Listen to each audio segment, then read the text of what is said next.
Lord Ramchandra, there is no difference. Right? The same person who is Lord Krishna, same person who is Lord Vishnu, same person Lord Ramchandra.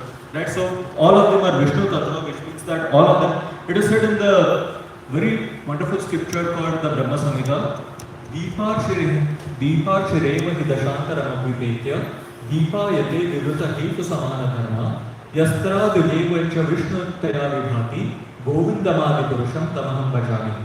You take a candle and then you can light unlimited candles from this one candle. Right? So all of these candles, all of these new candles that you have, they are all working with the same, they are giving the same amount of light. Still, there is one original candle, right? And all of them are equally powerful candles. Similarly, it is said that Govinda, Lord Krishna is the original person, but there are unlimited incarnations who come from the Lord. There is Lord Varahadev, there is Narasimhadev, there is Lord Ramchandra, and all of them are equally as powerful, equally as potent, equally as wonderful, as attractive, as powerful as Lord Shri Krishna. So they can act with equal capacity, they act with equal capacity. So the Lord, there are unlimited Vaikuntha planets. There is Lord Ramchandra reigning over the Ayodhya of the spiritual world. There is Lord Shri Krishna in Golok Vrindavan. There is Lord Narasimhadev. Like that, there are unlimited planets. But we are here in the material world, and we are caught up in completely material consciousness. I'll give you an analogy. Let's say that a child is completely engrossed in watching television. All that the child does is watch television. Morning till night, the only thing that the child is doing is the child is watching television. The parents are trying to get the attention of the child, but the child is not giving any attention. The parents are saying eat something, the child is not willing to pay any attention. You have seen people like this, and they'll just keep playing video games and all. Now what is happening is, if the parents are so resourceful, let's say that they are owners of Apple, whatever, right, company, they have unlimited resources. What they can do is, they can create a movie and become hero and heroine in that movie. And then, because the child is engrossed in watching that television, that child is engrossed in watching that movie, they project their movie onto that child. Now, all of a sudden, the child says, these people are familiar. Maybe I have a relationship with them. Right? And then, in that movie, they tell, right? Just turn around, right? You can see us. Right? So in this picture, you are seeing that the parents are by the side of the child. The children are engrossed in watching movie. Right? And all of the parents themselves become hero and heroine in that movie. And then they say, okay, just come to me, just come to us. Right? Similarly, the Lord has created this material world for the living entities who wanted to forget Krishna. In the spiritual world, Krishna, Lord Ramchandra, they are the only hero. Krishna is the hero, right, on his planet. Lord Ramchandra is the hero, right? Lord Vishnu is the hero on their planet, right? Everyone else is subordinate to them. Sometimes, now, living entity, a jiva, is very happy rendering services to the Lord. Very happy. That is the constitutional position of the living entity. Jivera Swarupa hai Krishna Nityadas. But sometimes, if the jiva thinks, why? Okay, Lord Ram is a big hero, he is a great hero, and everyone pays attention to him only. Every citizen loves him only. I should also get that kind of attention. Maybe I can also be a hero. Now, in front of the Lord, you cannot be a hero. Right? Nobody can be a hero. You just don't have that capability. As an example, I'll tell you, right? A child sees a small girl, she sees her mother cooking in the kitchen.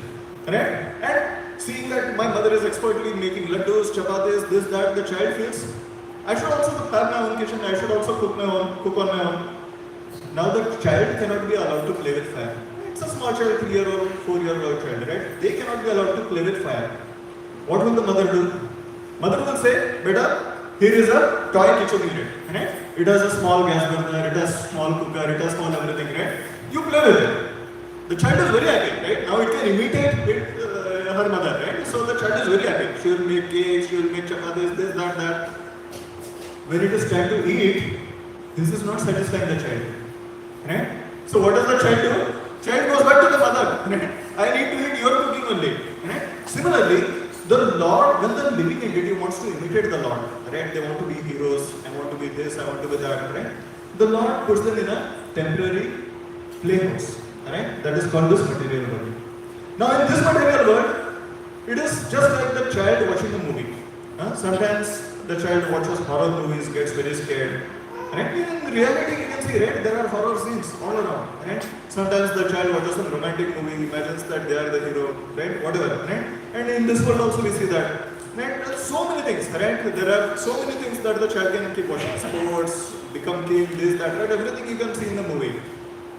But the real needs of the soul, they are not met. So, Radha and Krishna, the Lords, they are right next to us. Right within our heart they are situated. But we are not able to see them. Why? Because we are engrossed in something else. We want to see something else. I'll give another example. Let's say you have a television. Let's say you have a radio. Right? So, on that radio, what are you going to see? What are you going to hear? You tune into a particular station. Let's say you are in Bangalore. Right? Now there is All India radio station, right, which is transmitting from Bangalore itself. But let's say there is Pakistan radio also. Right? Now it can transmit with some frequency, right? You can hear, if you tune your radio into that, all that you will hear is what is being transmitted in Pakistan. Right? Now, no matter how strongly, right, Bangalore All India radio is transmitting its waves, if you are not tuned into it, you are not going to hear it. So in our mind, we are completely tuned into this world. And whatever the Lord does, that is not registering. Like the child is watching that movie. Now what the Lord does is, in this situation, the Lord Himself comes and plays a role in this stage of this world. And He performs such activities that nobody can even imagine. For example, you can have some movie, right, in which a hero maybe does something superhuman, right? They lift some big block of wood, something, right? They'll do something superhuman, right? But you cannot imagine a hero lifting the entire planet Earth. That even you cannot imagine, right? But the Lord comes and He engages in such activities. For example, when Hiranyakashipu had cast the earth into the water of the Garbhoda ocean, the Lord came as Vamadev and the entire earth He lifted. Right? So this heroic activities, superhuman activities, which no human can even imagine, the Lord performs such activities. And when the living being sees such activities, these activities capture the heart of the living entity. And then the Lord comes and He does not just show the activities, He gives them the way by which they can do that, what is called digital detox in these days, right? You are completely surrounded by screen, so you have some time for a digital detox. So the Lord gives you some procedure. Chant Hare Krishna Mahamantra, do Mangalarti, do Aartis, right? Read the scriptures like that. What that is doing is that is tuning us back to our Lord's frequency. When you are chanting the Hare Krishna Mahamantra, when you are reading the scriptures, when you are listening to classes, that is tuning our mind back to the Lord's frequency. And it will take some time, right? Initially, kharkhar hota, right? When you try to tune the radio. Right? So initially, you are hearing some part of Pakistan radio, some part of All India radio, right? So there is some phase. But then, it's only a matter of time that you will completely tune into the Lord's frequency. Is this making sense with me so far? Okay. This is from our point of view. This explains an avatar from our point of view. Now, how is it from the Lord's point of view? See, we are put into illusion, and illusion, Maya, is one of the Shaktis of the Lord. Maya is subordinate to the Lord. Just to give you an example, sun can evaporate water from the earth and it can create clouds. Now when there are clouds, earth is a very small part compared to the sun. Sun is very huge, earth is very small. Earth is a very small part of the entire creation.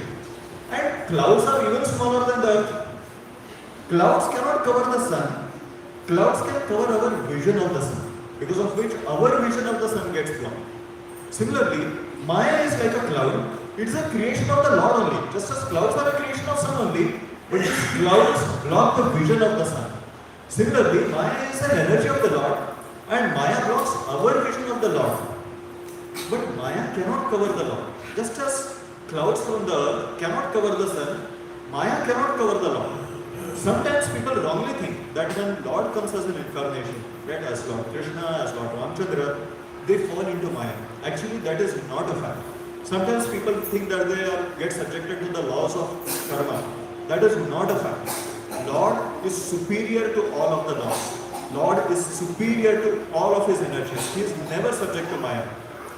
Now, when we see that sometimes Krishna is acting as a small child, right? He is having nice pastimes with Mother Yashoda, right? Lord Ramchandra is having nice dealings with Maharaj Dasharatha.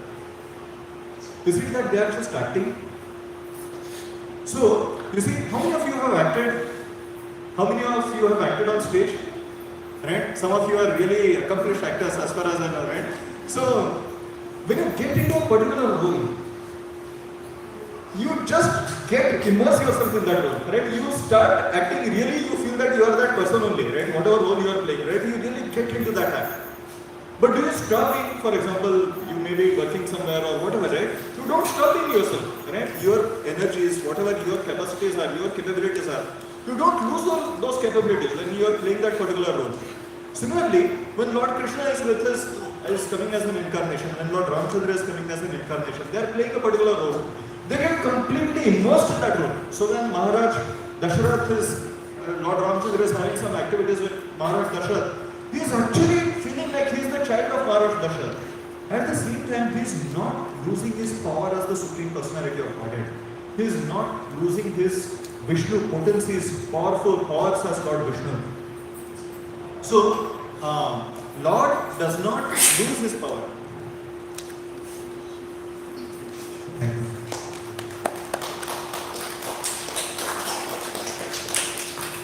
Everything that we do, we seek the powers of our superiors, we seek the powers of our seniors, we seek the empowerment by the Supreme Personality of Godhead. This garland is offered to Srila Prabhupada. It has the essence of Srila Prabhupada. It is being offered by His Great Sri Gurudeva Prabhu. He is like the senior most devotee amongst us. Very grateful, seeking blessings of all of you, all the Vaishnavas assembled here, to be able to speak something. Thank you. Very good. So, we are seeing both from our point of view and from the Lord's point of view, right? The Lord is not falling into illusion. He is just getting into that role and he is playing that role exceedingly well. With me so far? Very nice. Krishna explains his avatars in the Bhagavad Gita. Yada yada hi dharmasya glanir bhavati bharata abhyuthana dharmasya tadatmanam srajamiham. Whenever and wherever there is a decline in the religious practice or descendant of Bharat and a predominant rise of religion, at that time I descend myself. It is given more details. For what purpose does it come? Paritranaya sadhuna. Those who are sadhus, those who are saintly, for their protection, not just physical protection, to give them enlightenment, to enliven them. When Krishna's devotees see Krishna, they enact pastimes with Krishna, they are fully enlivened, they are fully charged. When Lord Ramchandra's devotees, when devotees like Hanuman, they are with the Lord, right? They are fully enlivened, right? Paritranaya sadhuna, vinashaya cha dushkritam, right? To annihilate the miscreants. Now, see, Lord Ramchandra, he came at a time when Ravana had, because of the boons that he had received from Lord Brahma, he had become exceedingly powerful. So much so that he was trampling on the demigods, he was offending the demigods like anything, he was hurting the sadhus like anything. So the sadhus, right, they were suffering like anything. The sadhus were accustomed to performing tapasyas, worshipping the Lord, going into the forest. Even common people, right, they were being harassed by Ravana like anything, right? So annihilation of Ravana was one of the purposes. But actually for annihilating Ravana, the Lord does not have to necessarily come. See, Lord is the Lord of Vaikuntha planets. He has unlimited energy. Earth is a very small planet. Even this entire creation, this entire universe is a very small universe compared to the unlimited universes. A small tiny creature called Ravana in this universe, the Lord really does not have to come just to kill him. One heart attack, Ravana, the Lord can finish Ravana like that. Why he is coming? He is coming here to enliven devotional service into him. See, his devotees, us, we want subject matters to talk about. If simply Ravana is coming and Lord just thinks in this Vaikuntha planet, Ravana, okay, let there be a heart attack and Ravana dies. What is there for us to discuss? Right?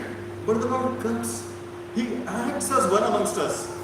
He displays such superhuman activities, like constructing the bridge over the ocean, killing thousands of demons, and we have this wow factor. Amazing, amazing, right?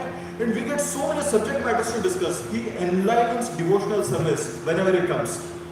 And Dharma Samsthapanartha, Dharma Samsthapanarthaya. He re-established Dharma. He re-established virtue. What it is to live virtuously by his own acts, by his rule.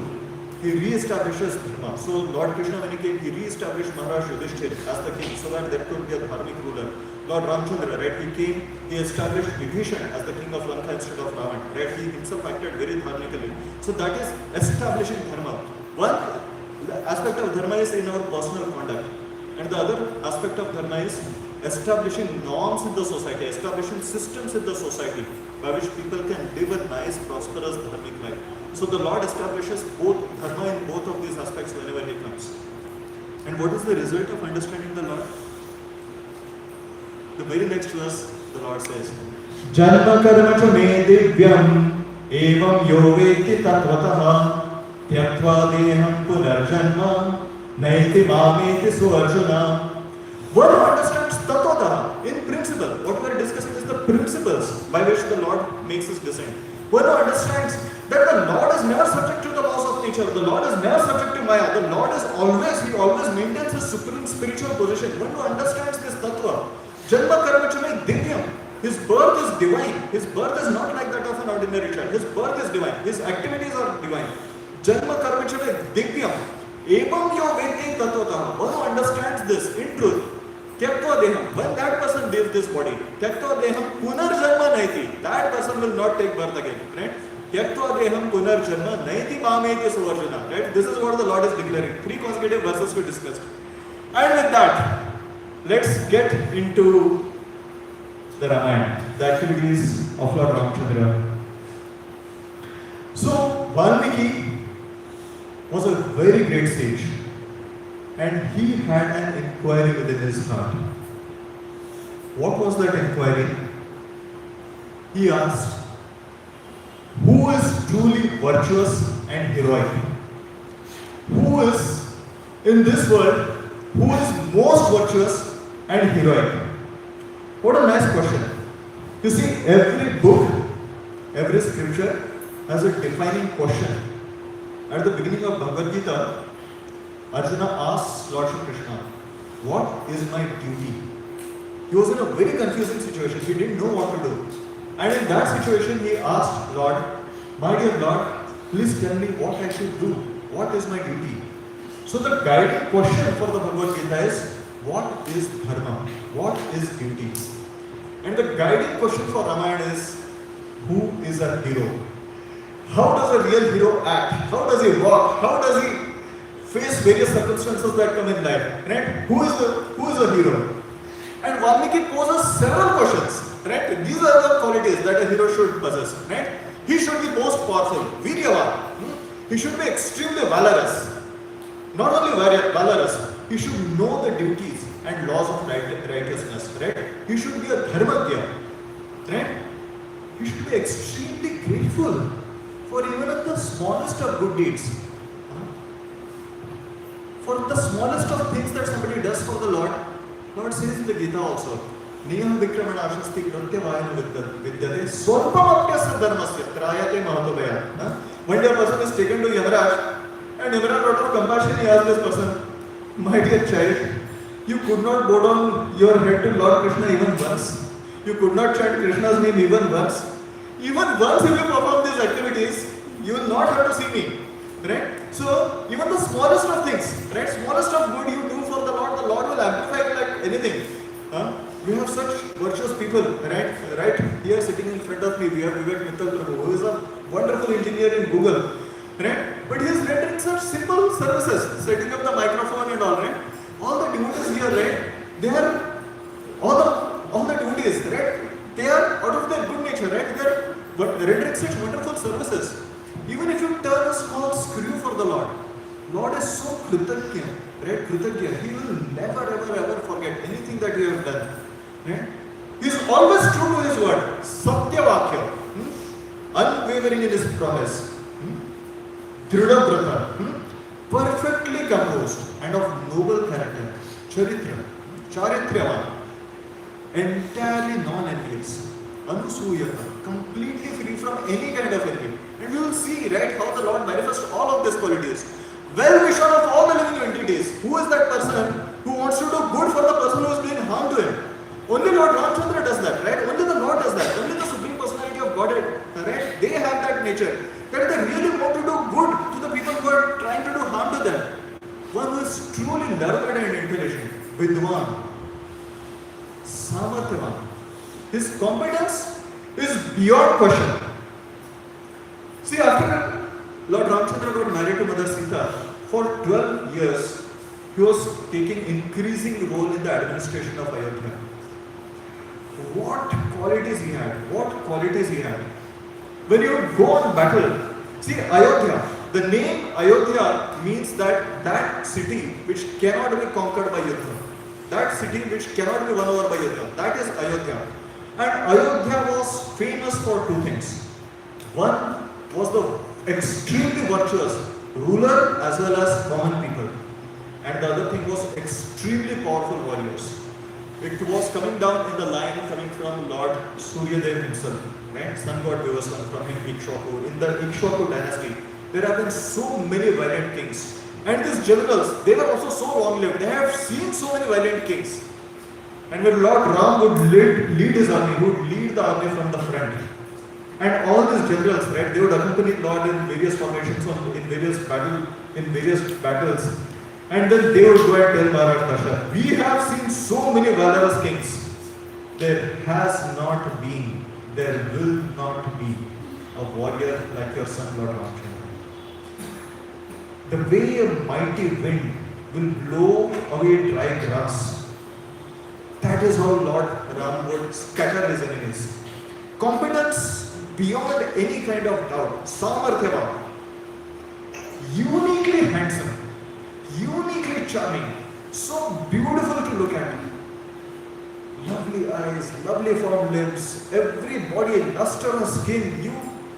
Lord Brahma cannot create a living entity. None of the demigods, not Indra, not Chandra, not anyone can compare, match the beauty of Lord Ramchandra.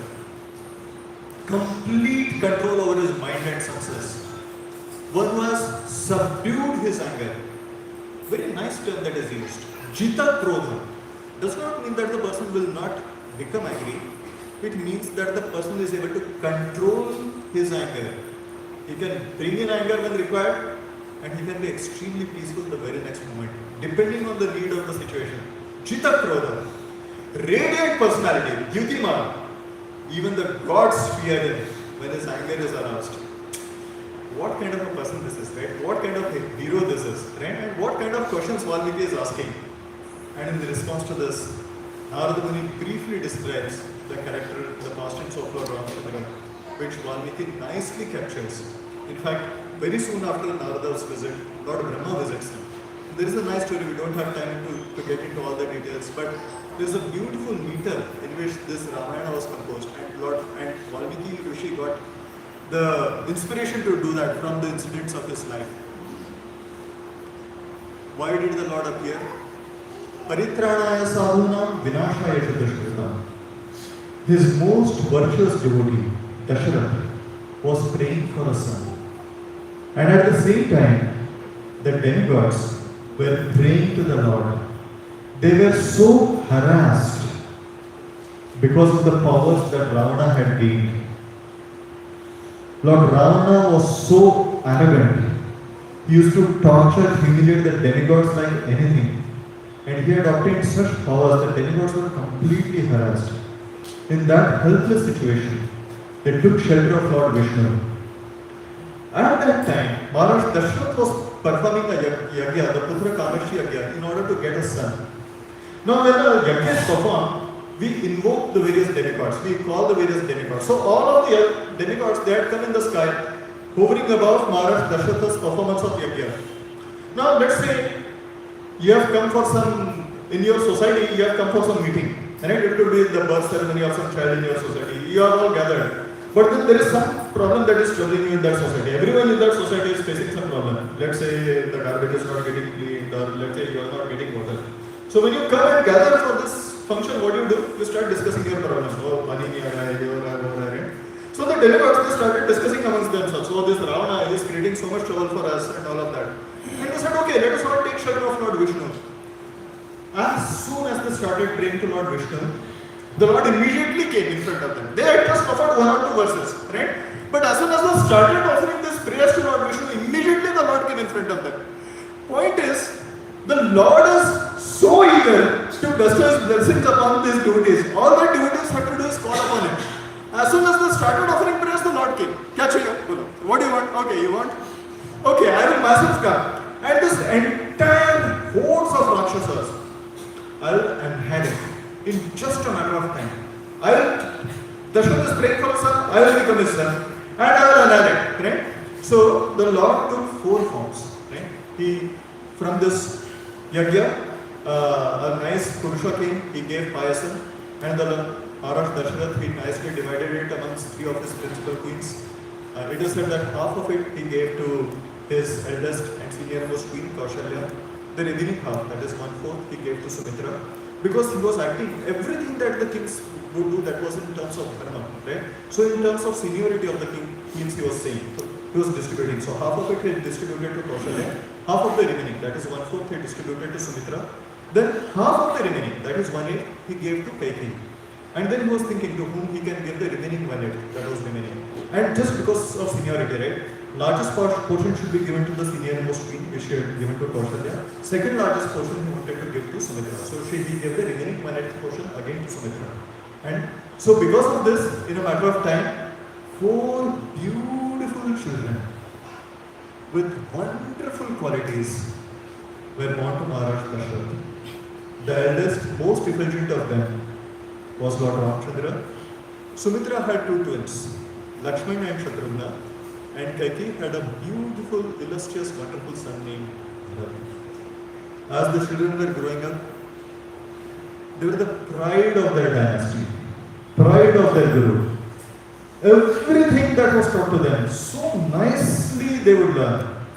And not only that, they had such deep love for each other, such affection for each other. Especially Lakshmana's love for Lord Ramchandra and Shatrugna's love for Bharat, it was incomparable. But even Bharat's love for Lord Ramchandra, it was so incomparable. These 4 brothers had such deep love for each other. And we don't have time to get into all the details, but one day, the great sage Vishwamitra, he came to Maharaj Dashrath and he said that I need somebody to protect my yajna. There are constantly my yajna is being destroyed and I need your help to protect the yajna. And he said, I want your eldest son, Ram, to come and protect my yajna. And Maharaj Dashrath said he has never fought a battle. Right? He was just a small child. Right? He has never fought a battle. How can I send him? And he asked, who are the people who come and destroy your yajna? He says, well, they are the relatives of Ravan. Their names are Marish, Subhava. So Ravan, he was notorious, right? Even the demigods could not fight with him. Right? And here, Vishwamitra wanted the son of Maharaj Dashrath to come and fight against Marish and Subhava, who were like the uncles of, they were distant relatives of Ravan. So he fainted, right? He just could not imagine. And Vishwamitra said, don't worry, right? Your son can very easily handle. Sometimes fathers don't understand, right? What their son is, right? See, they have such deep love. Mother Yashoda can never understand that Krishna is the supreme personality of Godhead. Nanda Maharaj can never understand. Right? The father can never understand that he is the supreme person. But Vishwamitra, right, who was so devoted to Dharma, who was so exalted a devotee, he could understand that. Right? So he was asking. So, on the advice of Vashishta and all, Maharaj Dashrath sent. And what was Lord Ramchandra doing? Everywhere they would travel, immediately Ram and Lakshmana they would sit next to Vishwamitra. Can you please tell me how this river Sharyu came into being? And then Vishwamitra Muni will tell them so many wonderful stories. When they go to the bank of the Ganges, can you please tell me how the river Ganges descended? And wonderful stories of Lord, His incarnations. We hear pastimes of Vamanadev. We see so many wonderful pastimes. And this is such a wonderful lesson for all of us. As soon as we get an opportunity, immediately we should sit and say, immediately ask questions. Right? Ask questions and hear about Krishna. See, this is Bhagavad Dharma. Shunvatam Swakatha Krishna, Punya Shravana Kirtana, Hridyantasthohi Abhadrani, Vidhunoti Surusata. As soon as we develop eagerness for hearing about Krishna, see, it is this satsang programs, they are giving us an opportunity to hear about Krishna. They are giving me an opportunity, for example, to speak about Krishna. And both hearing and speaking is important for us. It is a wonderful activity. What the Lord says in the Bhagavatam is, Shrunvatam Swakatha Krishna. Krishna is situated right within our heart, right next to us. And we are engaged in so many activities that is okay. But as soon as we develop a desire to hear about Krishna, we are hearing, and Krishna is also hearing. Shrunvata Swakatha Krishna. He is hearing his own past tense.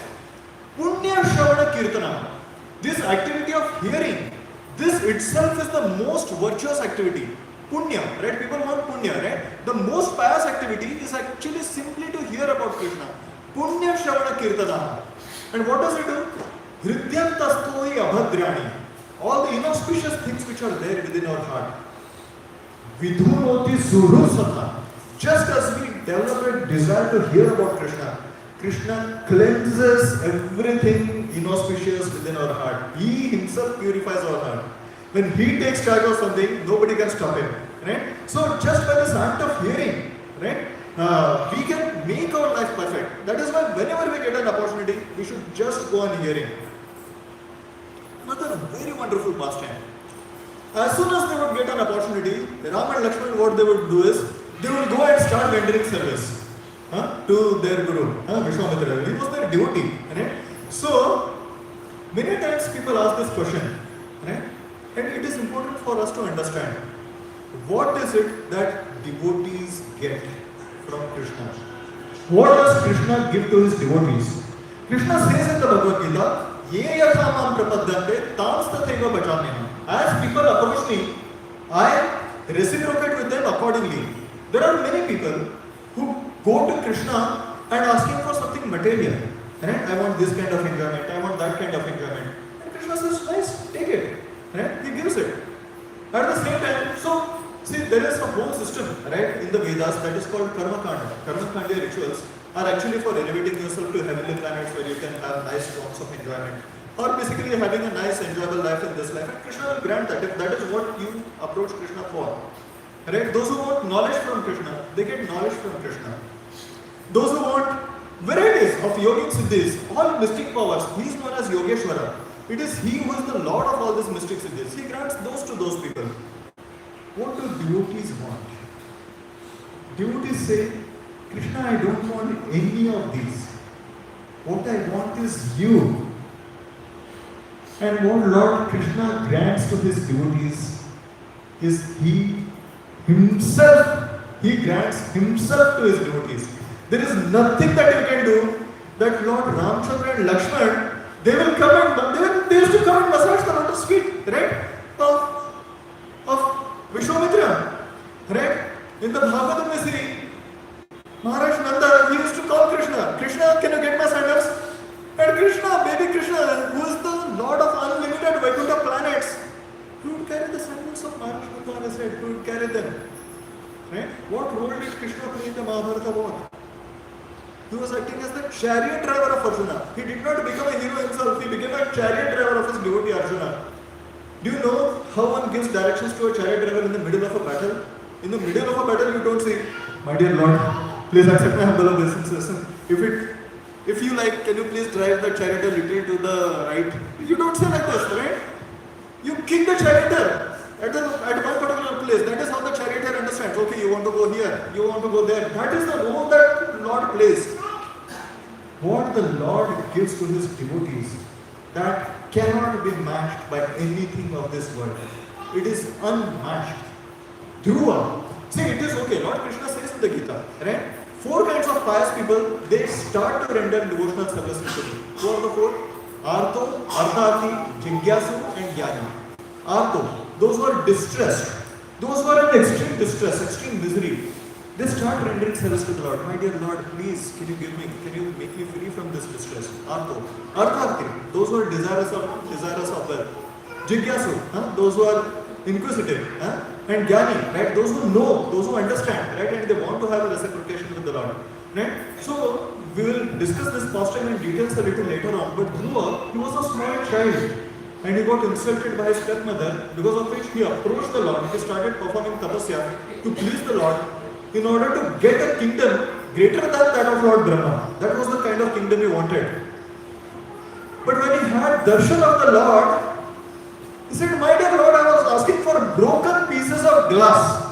The greatest kingdom in this entire world, the Dhruva planet that he was getting. No, saying that is a broken piece of glass. What is its value? I have obtained your darshan. I don't want anything else. When somebody gets darshan of the Lord, when somebody is getting reciprocation from the Lord, there is nothing else that a person will aspire for. That is what the Lord gives to his devotees. And my dear devotees, that is what we are here for. Our aspiration is that someday we will have loving reciprocation with the Lord. We will be related with the Lord.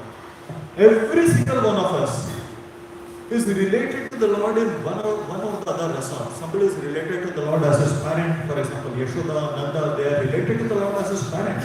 Somebody is related to the Lord as his lover. Mother Sita is related as the Lord's lover and as his queen. Similarly, Srimati Radharani, the gopis of Vrindavan, they are related to Lord Krishna as his lovers. You could be related with the Lord as a servant, as his friend, Arjuna as a friend. Right? Hanumanji is a servant of the Lord. Right? In varieties of rasas. Every single one of us has an eternal relationship with the Lord. In one or the other rasa, we are related with one or the other form of the Lord. I could be related with, have an eternal relationship with Lord Ramchandra. It could be with Lord Shri Krishna. It could be with Lord Varahadev. It could be with Lord Narasimhadev. At the present moment, I don't know because I'm completely covered. But by taking to devotional service, by practicing devotional service, what happens is the contaminations within my mind, the contaminations within my heart, they get removed, and then within my heart, my relationship with the Lord is revealed. And that is when I get to know, oh, I'm related to such form of the Lord.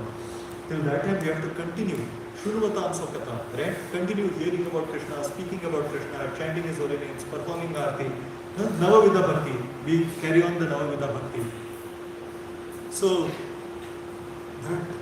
and then Vishwamitra completely bestowed. By a severe tapasya, he had obtained the complete armory of the demigods. Lord Shiva's weapons, Brahma's weapons, every single weapon that one could imagine. Vishwamitra Muni had obtained all of that. And with his whole heart, he gave all of his weapons to Ram and Lakshman, who are the right recipients. Actually, they are Lord's weapons only. But for this pastime, right, Lord Vishwamitra, King Vishwamitra, the great sage Vishwamitra is giving them to Ram and Lakshman. So, and then, right, then the killing of the demon starts. The first demoness that was killed, right, was Tataka. Now, according to Vedic codes, a woman is not to be killed. Right? So, Tataka was a demoness, right? She was so horrible, right? And she was troubling all the people so horribly, right? Eating humans, eating all the animals, giving so much trouble. Now, actually, there are higher and lower principles that one has to understand. So, which is why Lord Ramchandra was reluctant to kill this demoness to start with. Oh, okay, he thought I'll just hurt her, injure her like that. But Vishwamitra Muni said, no, such injunctions don't apply to people like this, right? She is such a ferocious demoness. You kill her, right? So, when it is authorized by the sadhus, when it is authorized by the sages, right? Lord Ramchandra, then he killed Tataka. And then similarly, he killed Marish. He didn't kill Marish at that time. He knew that Marish had a role to play later on. He hurt Marish. He hurled Marish to a very long distance. Right? He shot an arrow, a hammer-headed arrow, which hit him with such force that he was thrown very long distance away. In the middle of an island, he fell onto an island in the Indian Ocean. That because Marish fell onto that island, today that island is called Mauritius. So he fell over there, and then he had another role to play. So later on, Red will come across him again. And Subahu he killed, right? Other demons he killed. Very nice, right? And again, next in the morning with a nice bright mind, Ram and Lakshman bowed down before Vishwamitra. Again asked him, my dear Lord, what do you want us to do? As we said, right? This is the reciprocation between the Lord and his devotees. And Vishwamitra Muni said, Maharaj Janak, he's performing a yajna. Why don't we go and take a look at that yajna? Whatever you say, my dear Guru, right? Wherever you take us, we will go. So Lord Ram, he comes to this beautiful place of Janakpuri, which is hiding a extremely precious jewel. Mother Sita, she has such wonderful qualities. When Maharaj Janak, who is the knower of Dharma, who is Dharmagya, right? He is one of the Mahajanas. When he saw the qualities of his beautiful daughter Sita, he understood this has to be Mahalakshmi. And if Mahalakshmi is here, definitely Lord Narayan will come and seek her hand in marriage. But how can you find who is Narayan? He has to perform something superhuman. He has to do something that no human being can do. So he had this Dhanusha of Shivji. And he says that anyone who can lift this bow, it took 300 people, Kshatriyas, well-built Kshatriyas, right? Not today's people with back pain, right? 300 well-built Kshatriyas, it took just to slide this Dhanusha on its cart. So that was the kind of Dhanusha there was. And Lord Ramchandra, as a prince, right? He was a prince, but he was accompanying the great saint Vishwamitra. So he was walking on the streets. And when his eyes met the eyes of Sita, their eternal loving relationship, Sita and Ram, they have an eternal loving relationship that was reawakened. Whenever Lord Ramchandra would say anything, he would see a river, he would ask Vishwamitra questions about that river. He would see a hermitage, he would ask questions. When he saw Sita, he did not ask any question. So he was immediately in love. And this Dhanusha, Lord Ram, this Dhanusha was brought. What a humble personality he is. Okay? He knew the implications, right? Vishwamitra said, Ram, can you try and lift this bow? First he took blessings of Vishwamitra. He circumambulated the bow. It was the bow of Lord Shiva. He circumambulated that bow. It was worshipable. And with just one left hand, like an elephant will lift a cane of sugar cane, bamboo stick, right? He just lifted it up. Held it lightly. And he bent it, pulled it in order to strung it hard, right? It created such noise. Maharaj Janak did not have any doubt. This is Lord Narayan. Look at his beauty. Look at his virtues. Immediately. And Sita, right? So many people had actually tried to lift that bow because that was the sankalpa that Maharaj Janak had. And nobody was able to lift it. In the core of her heart, she was praying, oh Lord, just empower this beautiful young man to lift it, because her heart was also completely stolen by Lord Ramchandra.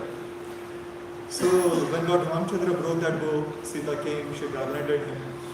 This is very, very, very significant. The union of Sita and Lord Ramchandra. Who is Mother Sita? Who is Srimati Radhika? It is said, Parasa Shaktir Vividhai Pashuriyate Swabhaviki Jnana Bala Kriyasha. The Supreme Lord Narayan, Supreme Lord Shri Krishna, Supreme Lord Vishnu, he has unlimited potencies, unlimited powers, he has unlimited energies. Swabhaviki, naturally. For example, we don't have to think in order to breathe. Naturally, we are able to breathe. We don't have to plan when I will take my next breath like that. So he has unlimited potencies. Kriya Shakti, right? To set the universe in motion. He does not have to plan. He just desires unlimited universes come out from him. That is one of his potencies. But the supreme-most potency of the Lord, the supreme-most energy of the Lord, that is called Ladini Shakti. This is the potency of the Lord, which gives Ladini. We say Ahladita, right? Happiness, right? Ahlad, right? We say that. Great happiness. This is the potency that gives pleasure to the Lord. This is the potency that gives pleasure to the devotees. Devotees get such unlimited happiness just by speaking about the Lord and hearing about the Lord. Who is bestowing this happiness upon these devotees? It is this pleasure-giving potency. With Lord Shri Krishna, that is Srimati Radhika, Srimati Radharani. With Lord Ramchandra, that is Mother Sita. And it is very important principle as Vaishnavas. We always worship the Lord with this potency of the Lord, with this energy of the Lord. We always worship Sita, Lakshmi Narayan, Radha Krishna. We never worship the Lord alone. The Lord is never alone. Sun and sunshine, potent and power, they are inseparable. You cannot imagine sun without sunshine. Does that mean anything? It does not mean anything. Right? Similarly, Lord without his pleasure potency does not mean anything. Right? So always, and one very important thing is, see, Lord is Swarat. He is completely independent. We may plead with the Lord, please accept me, please accept me. Lord is Swarat, he is independent. He may accept us, he may not accept us. But when Srimati Radharani petitions the Lord on our behalf, when Mother Sita petitions the Lord on our behalf, Lord has to accept. Lord cannot say no. So that is why we always approach the Lord via His pleasure potency, via Mother Sita, via Srimati Radhika. That is why we always, so there are two things we discussed. We always worship Radha and Krishna together, we always worship Sita together, we always worship Lakshmi Narayan together. In Ramayana itself we will see, right? You can say that Shurpanakha, everyone knows the story of Lord Ramchandra, right? Shurpanakha got attracted to the beauty of Lord Ramchandra. Now somebody may say that is a good thing, if somebody is getting attracted to Lord Ramchandra, that is such a good thing. But she wanted to enjoy Lord Ramchandra for her enjoyment without Sita. She wanted to kill Sita and enjoy Lord Ramchandra. She got into trouble. Ravana wanted to enjoy Sita without Lord Ramchandra. He got into trouble. See, we don't try to enjoy. See, this entire creation, in a way, it is a potency of the Lord. What a devotee does is, he engages this entire potency of the Lord in the service of the Lord. Hanumanji did everything he could to unite Sita with Lord Ramchandra. This is what the devotees do. This mobile, this everything, right? It is actually a power of the Lord. We use it in the service of the Lord. This microphone, it was created for some purpose, right? I am sure the person who created it never thought we are going to use it for a Hare Krishna pravachan. But he created it for some purpose, but we are using it in the service of the Lord. What is material, what is spiritual? When anything is used in the service of the Lord, that is spiritual. When anything is used for our own sense enjoyment, that is material. Shurpanakha wanted to use the Lord himself for her own enjoyment. That is material. Right? So, yes. What is the difference between Chit Shakti and Alladini Shakti? Okay, Chit Shakti is the power of knowledge. Chit is the power to know. And Nadini is the Shakti of happiness, pleasure. So, Lord knows what is going on in your heart. Okay? And Ananda, right? Sat, Chit, Ananda. Ananda is Nadini. Lord is very happy that you have come for this satsang program. That is Ananda. Okay? So, yes. Why Hanuman calls Sita Chit Shakti? It's in the Avatari. Okay, that may be there. This is the principle. Okay, we are discussing the principle. Okay, now you can, I don't know, Ramayana, there can be specific Ramayanas and all of that. We are discussing the principle. Okay, so this Radhini Shakti, the pleasure potency, right? That is other Sita. Of course, even knowledge. Okay, one more thing I will tell you. All the other Shaktis, they are coming from this original potency, right? So the original goddess, right? All the other goddesses, as Krishna takes various other forms, right? Krishna, Shivji is an expansion of Lord Shri Krishna, right? All others are expansions. Similarly, just as Krishna expands into various Purushas, right? This potency of the Lord also expands herself. So when Krishna has a manifestation as Shivji, Lakshmiji has manifestation as Mother Durga, right? Saraswati, right? All of them are actually emanations. So it is not wrong to say in a way, at the same time, this is the original potency. That we have to understand. Okay? Okay. So after their marriage, they spent 12 years in Ayodhya. And as we discussed, these were such happy times. Sita had 3 other sisters. Actually, Maharaj Janak had a brother known as Kushatvaja, and he had 2 daughters. Right? So Sita had a sister named Urmila, and he had 2 daughters named Mandavi and Shrutakirti. So along with Lord Ramchandra, Urmila got married to Lakshmanji, right? And Mandavi and Shrutakirti, they got married to Bharat and Shatrugna respectively. So these 4 sisters got married to these 4 brothers, and they were living such a happy life. Everything was happening so well. At one point in time, Bharat's maternal grandfather, who was extremely exalted in Vedanta, he wanted Bharat to come, right? Now newly married brides are there and my grandson is newly married. So he called Bharat. So Bharat and Shatrugna, they are inseparable. So they had left. And at that time, Maharaj Dasharath started seeing very ill omens. These omens clearly indicated that the emperor is going to die. And he had to be prepared for this eventuality. So, what he did, he called for his entire council He had his inner council of ministers, he had an external council of ministers, and he had representatives of Praja. See, sometimes we think that in the old times it was monarchy, but people think that it was dictatorship. It was not like that. The monarch would actually sense the mood of the public through their representatives, right? And he had representatives of all classes, right?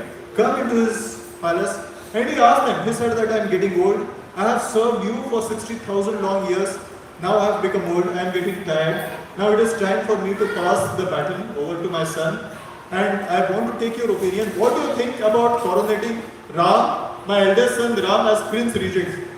Immediately there was such a big uproar. Everyone was so happy. Jai, jai, jai, wonderful, wonderful, wonderful. Maharaj Dasharatha got a complex. Am I such a bad king? As soon as I announced my retirement and I said that Ram will be the next king, my praja is becoming so happy. He got this complex. Of course he knew, but right, he wanted to get it clarified. Why are you saying this? They said, Maharaj Dasharatha, you are flawless. You are such a wonderful king. The only problem is that the son that you have, your son, he is so virtuous. He outshines every other person in your entire Ikshvaku dynasty.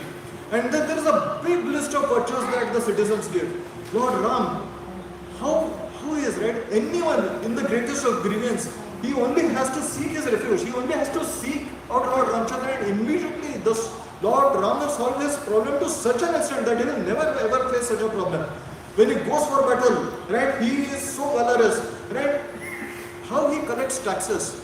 He said that the way a bumblebee goes from one flower to the other, collecting just little particle of nectar, so that the flower is not harmed in any way. And at the same time, the bumblebee is able to get what it needs. That is how Lord Ramchandra collects taxes. And you see, in general, you see the nature of people in India, they have a nature to give, right? Especially when a person is virtuous, right? King is virtuous, they have this tendency to give. Everyone in Ayodhya was pious. And they were just, Lord Ram had such wonderful qualities. They were waiting for the time when the royal umbrella will be on the head of Ramchandra and they will be able to be under his protection. So they were all so happy, and hearing this, Maharaj Dasharatha was so happy. So very happily, he gave orders for Lord Ramchandra's. He was to be coronated as Prince Regent because he was seeing omens that he may die at any time. Prince Regent means that he will be the next king. So anything that happens, immediately, there is no doubt about who is the successor, right? Immediately this person will be coronated as king. So he was to be coronated as Prince Regent the very next day. Everyone was so happy. And with a very happy heart, Maharaj Dasharatha headed to his palace. In this world it is said, Padam, Padam, Yad, Vipadam, Yad. In this world there is danger at every step. You never know what danger lies ahead of you. Mother Kaikeyi, she was actually such a good-natured queen. Such a good nature. Every day she could see the virtues of Lord Ramchandra, how he would treat all his mothers equally, how virtuous Lord Ramchandra was, how virtuous she herself was. She was innocent. And here is a problem. It is very good to be innocent, but then it is very good to choose who we associate with, who we take advice from. Lord Krishna says in the Bhagavad Gita, Samgat sanjayate kama, kama krodha abhijayate, krodha bhavati sammoha, sammoha smriti vibrama, smriti bhramsha buddhi nasho, buddhi nasha pranashati. What Lord Krishna is saying is, Samgat sanjayate kama, by association with desires or with people who have material desires. If you associate with people who are materialistic, you will get materialistic. If you associate with devotees, you will become a devotee. And Sangha Sanjayate Kama, one gets materialistic desires by associating with materialistic people. Kama Krodha Vijayate, when one develops lust, desire to enjoy, it creates anger. Krodha Bhavati Sammoha, then one's memory gets completely bewildered. Sammoha Smriti Vibrama. Kaikeyi forgot what virtues of Lord Ramchandra are there. Mantra started poisoning her mind. That as soon as actually Kaikeyi heard that Ramchandra is going to be coronated as Prince Regent, immediately she took out her pearl necklace and gave it to Manthara. Such a happy news you have brought. Manthara just took it and threw it and it scattered, right? So Manthara then started poisoning her mind. What was her mentality? What was the mentality of Manthara? See, Kaikeyi was the favorite queen of Dasharatha. We know Maharaj Dasharatha was very pious, right? When he divided payasam, we saw he did it properly, virtuously. But his heart was with Kaikeyi. She was his favorite queen. And because Kaikeyi was Maharaja's favorite queen, Manthara was her favorite maidservant. She was thinking that if Ram becomes Prince Regent, then Kaushalya becomes Rajmata, her importance in the kingdom increases, then she becomes the most important queen. And if Kaikeyi is not the most important queen, then I am not the most important maidservant. You see how selfishness works, how she was able to correlate all of that. Now, in order to fulfill her selfish desire that she should continue to be an important maidservant, Kaikeyi has to be continue to be, and so Kaikeyi's son should become. She did not have any love for Bharat, right? But in order to fulfill her selfish desire, she poisoned Kaikeyi's mind. And Kaikeyi, this is the power of association. Even if you are innocent, if you are in bad association, our mind can be completely contaminated. Even about a person as virtuous as Lord Ram, we see that in practically in this world, right? If you are associated with demoniac people, right, immediately will start, right? So this is what happened to Kaikeyi, right? And then she asked, long time ago, Maharaj Dasharatha had given her 2 boons. She had saved Dasharatha from a very perilous battle. And at that time, Maharaj Dasharatha had given her 2 boons. Anytime he said, ask for it. She said, I don't need anything. She was so happy. She said, I don't need it. She said, okay, if in the future I require, I will ask. And Manthara only reminded her, right, that you have this 2 boons. So this is how you go about it. So then with those 2 boons, she asked, for the first boon, my son Bharat should be coronated Prince Regent. And with the second boon, Ramchandra should be exiled. What is this punishment of exile? Can anyone imagine? You are only left with your life. You have to fend yourself in a most dangerous forest, infested with most ferocious animals, with Rakshasas, for 14 years. You see, sometimes devotees get this question, that the people who are closest to the Lord, they have to go through the most difficult tests. Right? We get this question. The kind of difficulties the Pandavas had to undergo. Right? Sometimes devotees get this question, "मैं devotee बनूंगी नहीं बनूं?" Devotee बन जाऊंगा या बन जाएगा? I don't know what I'll have to face. Right? Sometimes devotees get this question, why do they have to go through so many hardships? You see, in the government, if you are simply in law-abiding situations, we don't have to face any hardships, right? Everything is properly provided for. At the same time, every government has its most elite task force, defense force, most elite set of commandos. In US it is US Navy SEALs, in India it is Black Hat commandos, whatever, right? Those who give certain categories. They are given the most hardest training. Why? You see the kind of training that they have to undergo. They will be put in puddles of actual rivers with quicksand entire night. Your entire night in cold river you have to pass. Right? They are given through so many hardships. Several days you have to pass without sleeping. So many hardships they will have to give. Now somebody may say, why is the government bestowing such hardships upon them? The first reason is they have a very special role to play on behalf of the government. Second thing is they have to protect the citizens from harm. Third is they have volunteered for it. Who goes into these commandos, high risk task forces? They are all volunteers. They are the people who have volunteered. So in the Lord's government, in the Lord's kingdom, we see the kind of hardships that the Pandavas went through. I'll give you a practical example. How the Lord's devotees, so just as the commandos protect the citizens when there is harm, Lord's devotees set an example, and by their example, they protect our faith when we undergo difficulties. See, when there is terrorist attack, it is these highly trained commandos who go and who fight with this terrorist.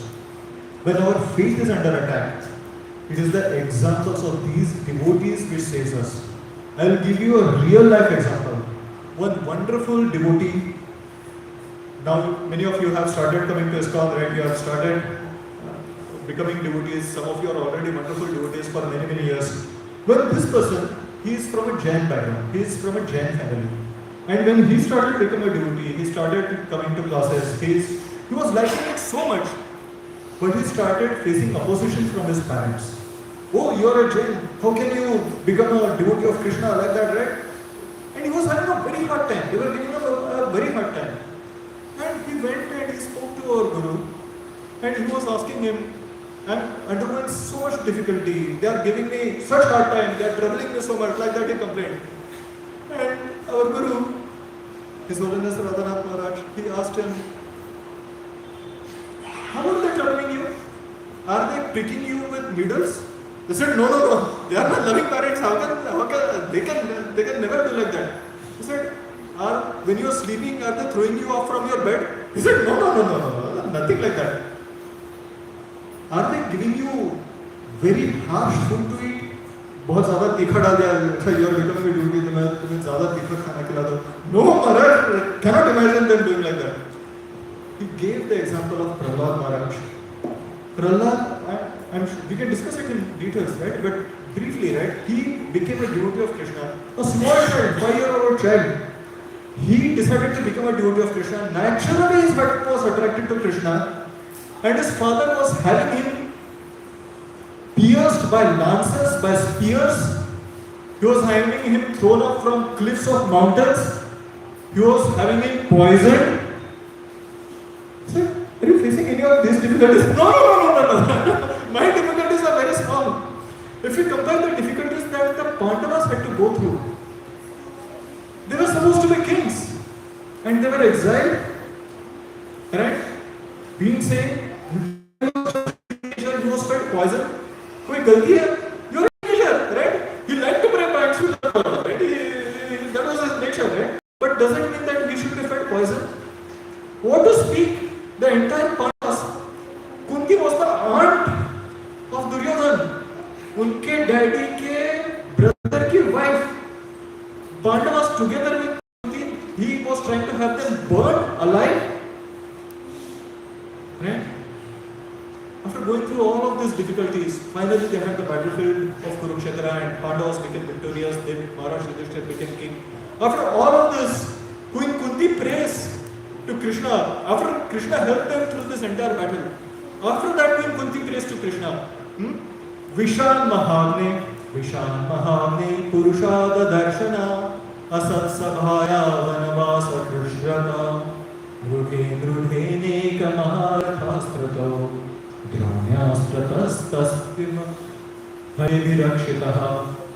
What she is saying is, Vishan, you saved us from poison, Visha.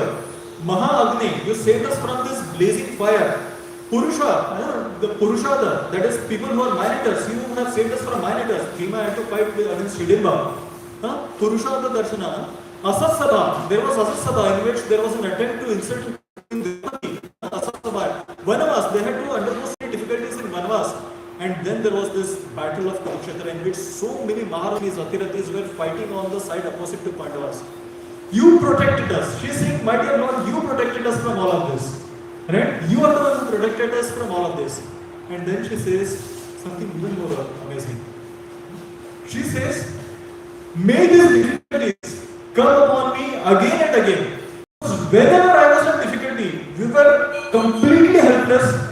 In that completely helpless state, we were calling out to you and you were rushing to save us and we used to get your darshan. And when we have your darshan, there is nothing else to be had. Having your darshan means no more going through the misery of birth, old age, disease and death. He said, again and again when we get such difficulties, so that we are able to get your darshan, we are able to get your association. So like I said, the Black Cat Commandos are the ones who are volunteering for this seva. And it is these devotees who are volunteering. Right? By their activities they are saying, my Lord, include me in your seva, include me in your army. This is what I was saying, right? All the devotees, right, who are volunteering. They are volunteering, right? They are volunteered, right? And the Lord is giving them something So this seva is my life. I want to do this seva, right? Take me, ask me for anything. I will not give up my seva, right? So the Lord is so wonderful. He never gives up on his devotees. Devotees are so wonderful. They never give up on the Lord. That is the nature of the Lord and his devotees. Lord Ram, when this news was broken to him, how did he respond? How does a virtuous person respond to difficulties? As soon as he heard that he has to go to the forest, he immediately said, Mother Kaiki, I always thought that you are my mother. Doing partiality with me, that is why I am saying this. He said, if you had considered your son, you didn't even have to ask my father for it. You could have simply told me, I'll go to the forest and then go to the forest. Correct? So, what was Lord Ram fixed on? Lord Ram was only fixed in his duty. What is my seva? He thought it was his duty to his father to take administer the kingdom nicely. That is why he was doing that. And that is why he was willing to be the prince regent. But if he could serve his parents better by going to the forest, he said, I will do that today. I will immediately go. Let me just do some preparations. Let me gather whatever is required and I will go immediately, he said. Mother Kaiki could not believe. Right? And she had become so heartless, she did not stop him. Because of this contamination. Lord Ram goes. Mother Kausalya, she is longing for this day when Ram will be coronated. And he goes and initially she says, take me also with you. How can this happen and all of that? But Lord Ram convinces her, your duty is by the side of your husband. Maharaj Dasharath needs you in this time. You be with him. Like that he convinces. And then Lord Ram comes to break this news to his beloved. What a wonderful narrative it is. 5-6 chapters of Ramayana, they are dedicated to this conversation between Lord Ram and Mother Sita. What character, what nobility of Mother Sita, just like that of Lord Ramchandra. Lord Ram is thinking, how do I break this news to her? And she sees the face of Lord. He sees his head is bent low. I don't know what is happening. He's supposed to be crowned. And I don't know what is happening. And Lord Ram, he explains to her that her mother Kaiki, she had 2 boons from a long time. And because of these 2 boons, from the first boon, she has asked that Bharat be crowned higher apparent. And from the second, I am going to be sent to, I have been exiled, I have to go to the forest. And he immediately starts telling Sita that in my absence, you should do this, you should do that. You should offer your full respects to all of our mothers. You should treat Bharat as your elder brother. Never sing my praises, never say my praises in front of Bharat, because virtuous people, they don't, he may not like it. And you have to think of Shatrugna as your son. Like that, he gives various instructions. And hearing this, Sita is angry. She is angry out of love for him. How can you think like this? First thing she says is, I am the daughter of Maharaj. You don't have to tell me how to behave with others, right? You don't have to tell me. How can you imagine that I will not come with you? I will stay here. When I am with you, my Lord, that place is Vaikuntha. And without you, this palace is a forest. With you, my Lord, with you, one moment I will not be able to pass. How can you even imagine that I can stay without you? Then Lord Ram, he tries to explain, you don't understand the dangers of the forest, there are ferocious animals, this, that. This is what is the problem. Right? I can very easily handle that. Lord Ram, he says, oh, you don't know, there are so many dangers, lions can pounce upon you and there are rakshasas and all of that. Sita is so desperate to go with Ram. Sita is so desperate. How can this be? He is not allowing me. We'll have to stay back in Ayodhya. She is so desperate, out of desperate love. She says to Lord Ram, I think my father was very wrong when he got me married to you. People sing of your praises. People say that you are so valorous. You are supposed to protect the entire kingdom and you can't even protect your own wife. She says, I think by mistake my father, girls will fall for your beauty. They will, because of your beauty, they will marry you. Right? That is what my father has fallen for. But they don't know that you have no substance. Right? You cannot even protect your own wife. So I think my father has gotten me married to a girl instead of marrying me to a prince. Lord Ram, he cannot handle. He says, of course I can protect you, right? Of course. So then Lord Ram says, actually, thank you. I wanted to see what is in your heart. Right? That is why I was saying all of these things. But for Sita, such a noble person, Lord Ram immediately says, okay, give all of your jewelry for the Brahmanas. Once they are completely satisfied, all of you give them, then to our servants, to our retainers, to the common people, beggars. Give whatever you have, right? And right, with the simplest of clothes, right? You come with me. Her heart is bent upon giving, right? Her heart is, what can I give? That is the nature of Mother Sita. What can I give to my children? Right? What can I give? Right? Only saying, give away all the jewelry. She is so delighted. She is so happy. I am going with Ram. I am going to the forest. She has no idea what a forest is. She has never lived in a forest, right? But she is just so happy at the prospect. Lakshman, he is hearing this entire conversation and he is thinking, if it was so difficult for Sita to convince Ram to accompany him, how difficult it will be for me to accompany, to allow him to accompany, for me to accompany. But he hasn't. He immediately goes and he touches the feet of Mother Sita. Please, can you convince Ram that I should also accompany you? And then Lord Ram says, no. Dasharat needs your help and who knows how Bharat will be here, so you should be here to take care of Mother Kaushalya. He says, you don't have to worry about that. If at all Bharat does anything, I will come back from the forest immediately, I will take care of the situation. So, and then Lakshmana says, after saying yes once, how can you say no to me? Lord Ram said, when did I say yes? Lakshmana gives two instances. He says, when you are speaking with Kaushalya, so when you speak with a you don't say hum. Say man, right? When we speak with junior seekers, we may say as a character, right? But you are saying hum, you are saying, and when you are instructing Mother Sita, you are telling her how to behave with Maharaj Dasharat, how to behave with the queens. You told her how to be with Bharat, how to behave with Shatrugna. You didn't tell her how to be with me. So which means that you assume that I am coming. Also, you ordered me, okay, go and make preparations. As soon as he heard he had to go, he said, Lakshmana, go and make preparations. Which means that I am accompanying you. Right? You didn't say that, okay, only for me. You assume that now after saying that I am going to accompany you, now how can you go back on your words? And that is where Lakshman's heart is set. His heart is only with service to Lord Ramchandra. Lakshman, his name is, he has this wealth. Lakshman is the Lord of Lakshmi. Right? This wealth of service. Sumitra is actually feeling so blessed. Both of her sons. Lakshman is devoted to Ramchandra, Shatrugna is devoted to Bharat. They have this wealth of service. See, any other wealth can be taken away from you. But this wealth of service, if you have this wealth of service to the Lord, to his devotees, that can never be taken away from you. Bharat and Lakshman had the wealth of service to Lord Ramchandra. And service had the wealth of service to Bharat, who is a devotee of Lord Ramchandra. So this is the real wealth. Service to Lord, service to his devotees. In fact, it is said that Lakshman was always rendering service in direct association with the Lord. Which is nice because you are in direct association with the Lord. Bharat continued to render service to Lord Ramchandra for 14 years in absence of the Lord, which is even harder. So it is said that Bharat's sacrifice, it is on the level of the gopis who are like feeling so much separation from Krishna. They live their life in separation from Krishna. That is the level at which Bharat is.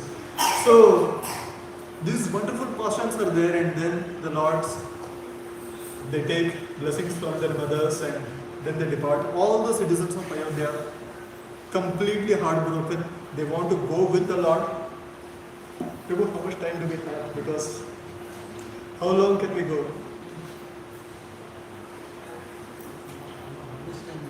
No, I can go for no, I can go. Okay, 1:30. I'll try. Okay, so the Lord goes. All the citizens, they want to follow the Lord, but of course the Lord tricks them. He is obviously not going to allow the citizens to go with him. And in his absence, Maharaj Dasharat, out of sheer separation from the Lord, so much love he has, taking the names of Lord Ram upon his lips, he departs from this world. Bharat has no doubt about what he is going to do. Absolutely no doubt. As soon as he comes, he's seeing a completely deserted city. Bharat is brought back, right? And when Kaikeyi tells that I have done all of this, Bharat is so angry. How can you even imagine that which belongs to Lord Ram, I will have anything, I will take it. How could you even imagine that I will accept it? I am rejecting the kingdom. I am rejecting I cannot be the king. It belongs to my brother only, and only he will be the king. And I reject. You also. And Vasishtha, right? He has to convince everyone that he is innocent. Everyone is thinking, oh, Bharat must have asked his mother to do all of this. And he is trying to convince everyone. One day, the way Vasishtha tests him is early in the morning. See, if you really want to know what is in the heart, ask them when they are sleeping. See what they do when they are sleeping. Right? So, early in the morning, when he is just waking up, there was a band of singers, group of singers who will sing and wake up the Lord. They sing very nice praises and they wake up the king. So, those singers, Vasishtha, when he asked them, before Bharat wakes up, you go stand behind the curtains and start singing praises of the king. He is sleeping, but as soon as he starts hearing these praises, immediately he closes his ears. I am not the king. Only Ram is the king. When Vasishtha sees such sincerity of Bharat, he asks, what should we do? Let's coronate. Let's go, bring back Ram. I will stay in Lord Ram's place. Lord Ram will come back. He will be the king. I will take his place. And king cannot be with his army. So let's take the army. Let's take everyone with us. We will go. My Guru, you come with us, all of us. We will go, all go. We will convince. And when Kaikeyi, her dreams are completely shattered. Her illusion is shattered. Let me put it that way.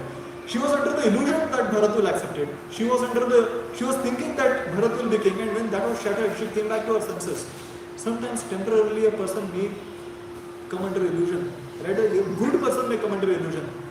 But when they come in association with strong people like Bharat, their illusions are dispelled.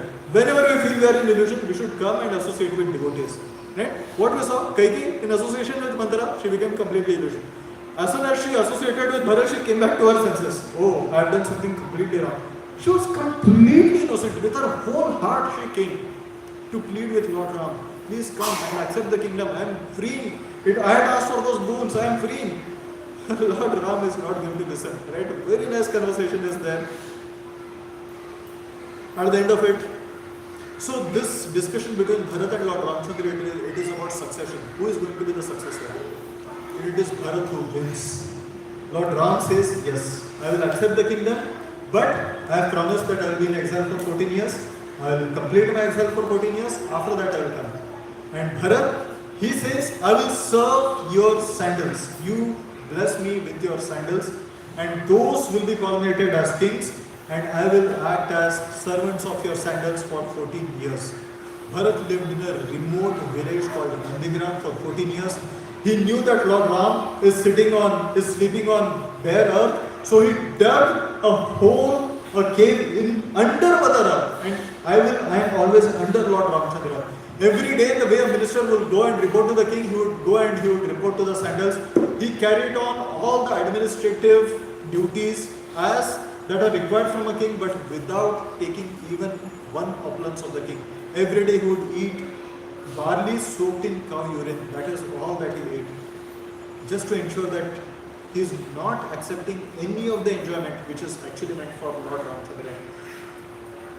What greatness, right? What greatness. So that is an incarnation, right? Whether it is Bharat, Shatrugna, Lakshman, right? Lord Ram, all of them, right? And then we will do fast forward. So many things are happening through the forest, but we will do fast forward. One day, actually, one very important incident happens when the Lord is in the forest. See, he is going from hermitage to hermitage, and he is seeing how they are being harassed, how the sages are being harassed. In fact, he came to a place near Nagpur. It is called Ramtek. That is the place where there were heaps of bones of sadhus who were killed by the Rakshasas. Many of the sadhus were maimed. They had been handicapped. They were deformed. They were pleading with the Lord, Lord, it does not matter whether you are a king or not. We are your subjects. We are seeking your protection. And it is Lord Ramchandra's eternal promise that anyone who seeks his protection, he will grant it to them. When he saw the plight of the sages, he took a vow that I will rid this earth of all the Rakshasas. After that, actually, there is a beautiful conversation. Lord Ram and Mother Sita are walking. And Mother Sita says, my dear Lord, I think we are soon going to be separated. And the Lord asks, why are you saying this? He says, you have taken a vow that you will rid the Rakshasas, this earth of the Rakshasas, you will kill all the Rakshasas, and you are such a noble gentleman, you will not be the one who goes and attacks them. They have to create a conflict with you. Only then you will go and kill them. And in these remote forest areas, what else can be the source of conflict between you and the Rakshasas except for me? So this is Mother Sita's mercy upon all of us, the living entities, upon the demigods. She was knowing what she has to go through. So they go to the forest, they are at Panchavati, and that is where Shurpanakha comes. And we just discussed that she wanted to enjoy Lord for herself, which obviously cannot be accepted.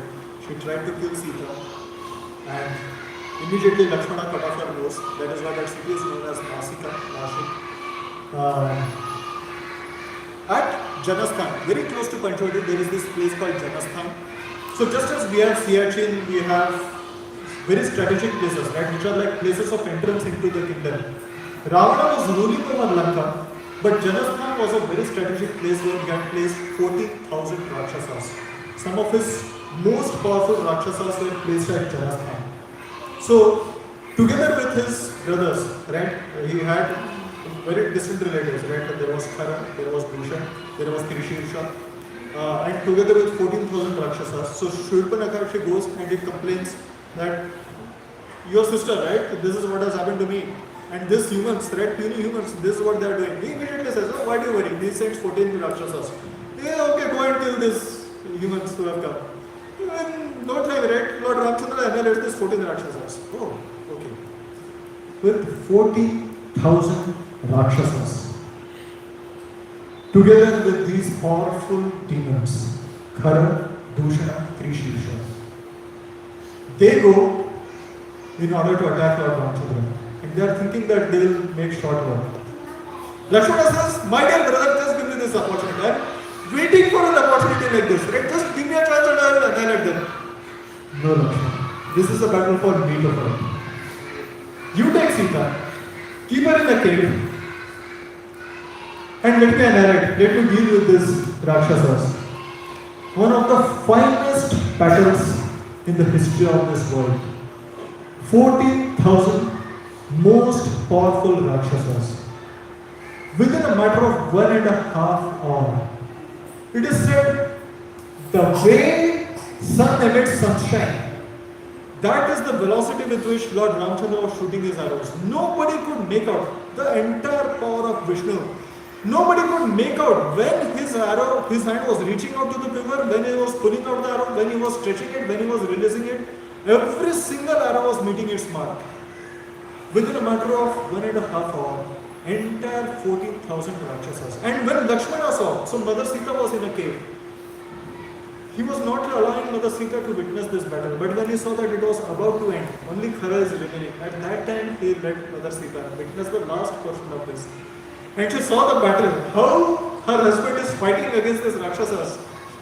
How proud she was, how proud she was. You know the taunts that she had made to Lord Ramchandra, right? When he was saying no to bring her. Now she is seeing her husband in his full glory. And Lord Ram, after all of these Rakshasas are annihilated, he is standing there very straight. And Sita, she is going with full speed. She embraced Lord Ramchandra. Lord Ramchandra did not allow Lakshmana to fight this battle because he had to settle a previous score. Now Mother Sita says, I am so happy my father did not see you fighting this battle. Because if he had seen you fighting this battle, he would have gotten another 200 princesses married to you along with me. I am so happy he did not see this.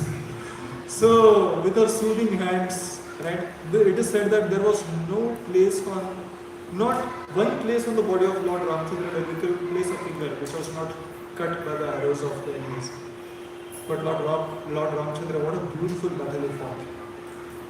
And so, beautiful relationship between husband and wife.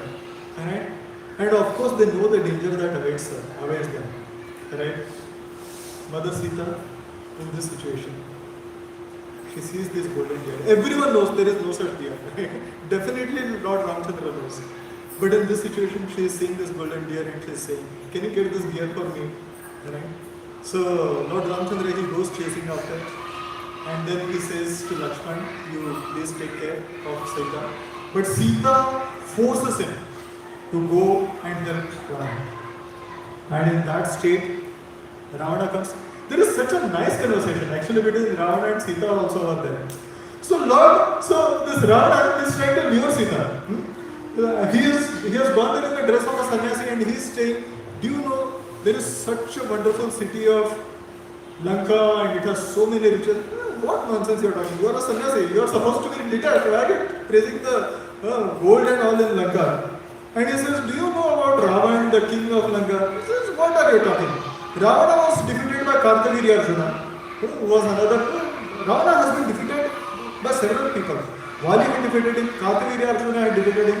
So Kartaviri Arjuna, he had just neglectfully captured Ravana and then he let him go, like a monkey, right? He just let him go. That is how powerful Kartaviri Arjuna was. Kartaviri Arjuna was killed by Parshuram. Parshuram was already defeated by Lord Ramchandra. My Lord has already defeated Parshuram. What are you talking about? This tiny people like Ravan. He is really insulted. So finally he says, okay, I am Ravan, I have to. So he kidnaps her. Okay, so Prabhu, how much time do we have? I see that people are leaving. I don't know. How long can we go? Sita हरण करवा दी नहीं मैं रावण का वध culture है तो मैं रावण का वध करवा लेता हूँ so okay, the important lesson, we all know the story of Chaitanya, how he fought valiantly against Ravana. He tried his best. It is glorious even to try to serve Lord, right? And Lord Ram, he gave the highest rights. He gave a position in Vaikuntha to Jatayu. Later on, when Lord Ram had Vibhishana coronated as king of Lanka, he had a tear in his eye. Lakshmana asked him, why do you have this tear? He said, Bharat surrendered to me, I made him the king of Ayodhya. Sugriva surrendered to me, I made him king of Kishkinda. Vibhishan surrendered to me, I made him king of Lanka. Jatayu gave his life for me, I could not do anything for him. That is how grateful Lord Ramchandra is. This beautiful narration of how he felt separation from his internal potency, Mother Sita, how much he was crying. Then there is beautiful narration of how Lord Ramchandra, he makes friendship with Sugriva. Someday we will get into all these details. But for now, we will do a fast forward. Right? Hanumanji had to cross so many obstacles in order to reach Lanka. Every obstacle has a very important lesson for us. We'll discuss it some other day. But he gave his message to Mother Sita. Took the message from Mother Sita. He was not asked to complete this task, but he burned the city of Lanka, got information about all the fortifications, strength, weaknesses, everything, gave a very strong message to Ravana, and then victoriously jumped back, came. There is one very important episode that I want to discuss. If it's okay, I can go for 5 minutes. I don't know. This is a very important.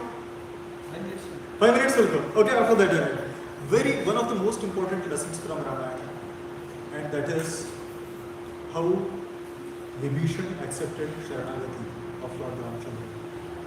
So Vibhishana, he was insulted by his brother. He was again and again telling Lord Ramchandra, give back Sita for his own benefit. Can't you see how powerful Lord Ram is? Single-handedly he has defeated 14,000 Rakshasas. He has unlimited power. We will not be able to match him. We cannot fight against him. Give back Sita, protect Lanka. He insulted him, Ravana insulted Vibhishan. Vibhishan, with a pure heart, he came to take shelter of Lord Ramchandra. He came with 4 of his followers and he said, may it be known, he told Sugriva, may it be known that I, Vibhishan, known as the younger brother of Ravana, I have come here to take shelter of Lord Ram. And please, let me know what the Lord thinks about it. Lord consulted, Lord does not have to consult, but he consulted all of his ministers, all the great generals of the Vanara army. What should we do? Sugriva is saying, no, this is a treacherous person, we should kill him, this, that. He is out of love for Ram. right? He's saying, no, we can never trust these people, right? He will kill you. Ram says, what are you talking? He will kill me, he will kill Lakshman, what are you saying, right? You bring all the demons, all the Rakshasas, all the ghosts, all the hobgoblins, with just the front portion of my thumb I can crush all of them. And what are you saying? He will kill me. Then Lord Ramchandra at that time he says, he actually asks, so many monkeys, right? They are giving their opinion. We should test him, we should give him some task, we should see how he performs, we should have spies. So much advice they are giving. Hanumanji is the only one who says, we can trust him completely, we should just accept him as one of our own. And at that time Lord Ramchandra says this very famous verse, Sakrideva Prapannaya Tavasmiti Yachate Abhayam Sarva Bhutebhyo Dadami Etad Vratam Mama. If someone says to me even once, my dear Lord Ramchandra, my dear Sitaram, my dear Radha Krishna, from this day on I am yours. If one says this, one just has to say this once. Abhayam Sarva Bhutebhyo. From all living entities, I give him fearlessness for all time to come. One of the most important verses of Ramayana. Vibhishan gets Sharanagati, Lord Ram, he builds the bridge, they cross over, there's a beautiful battle. 10 days, spread across 10 days. One after the other, Ravana is sending one general, everyone is getting killed. Very nice pastimes happen, right? Hanuman has to go, he has to bring Sanjeevi. Wonderful pastimes. Final battle between Lord Ram and Ravan. Lord Ram is cutting off one head of Ravan. Immediately the head is getting back. Finally the Lord Ram takes one very special arrow which has been given to him by the great sage Agastya. He pours it with his full power, shoots it at the heart of Ravana. End of Ravana, he falls dead. You see, this is itihas, this is reality. At the same time, there are Ravana-like tendencies within our heart also. We have materialistic desires, lusty desires, right? Which keep cropping up, one after the other, just like the head of Ravana. We have to, if we just try to kill these desires, they will grow up. But if we work on our heart, with the name of Lord Ram, which is not different from Lord, if we take his name, if we take shelter of him, he is the one with the arrow of the mercy of the sages. He can completely kill all demoniac tendencies within our heart. And our kingdom, the heart can be the kingdom of Lord Ram. I'll stop with that. Thank you so much.